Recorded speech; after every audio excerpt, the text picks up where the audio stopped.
জীবে প্রেম করে যেই জন সেই জন সে বিচে ঈশ্বর। এই কথাটার সাথে আমরা প্রত্যেকে পরিচিত। এর মাহাত্ম্য কি?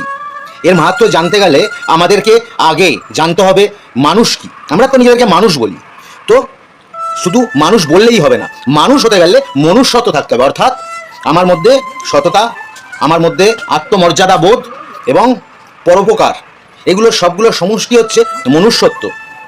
মানে আমি আমার কাম, ক্রোধ, লোভ, মায়া, মোহ সমস্ত জিনিসের উপরে কন্ট্রোল রেখে সঠিক দিশায় এগাবো। মনুষ্যত্বের সাথে আমার জীবনের অগ্রগতি হবে, মনুষ্যত্বকে সাথে নিয়ে আমি কর্ম করব। এইবার আসি জীবে প্রেম করে যে। জীবে প্রেম অর্থাৎ জীবনের সাথে ভালোবাসা। জীবে প্রেম করে যেই জন, কথার অর্থ হচ্ছে নিজেকে ভালোবাসা। কেন? ঈশ্বর কোথায় আছে?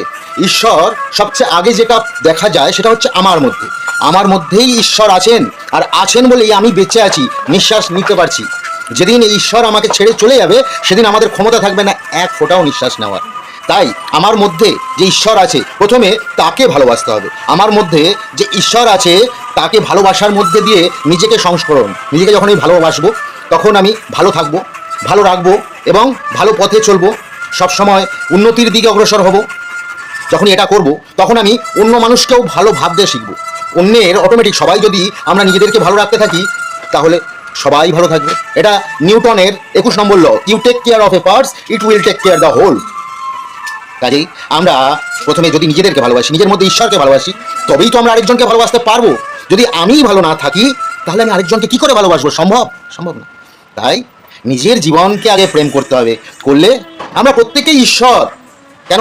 তিনি আমাদের মধ্যে বিরাজ করে বলেই আমরা মানুষ, আমাদের মনুষ্যত্ব আছে, আমরা জানোয়ার নই। আমরা বলতে পারি, আমরা দেখতে পাই, আমরা শুনতে পাই, আমাদের বুদ্ধি আছে, যেটাই আমরা বিচার বিবেচনা করতে পারি। মনুষ্যত্বের পরিচয় দিয়ে ধর্মের পথে থেকে আমাদেরকে নিজেদেরকে মানুষ প্রথমে প্রমাণ করতে হবে। তবেই এই জীবে প্রেম করে যেই জন সেই জন সে বিচে ঈশ্বর, অর্থাৎ সেই ঈশ্বরের পথে আমরা প্রত্যেকেই হাঁটতে পারি। তাই নাকি? রাধে রাধে।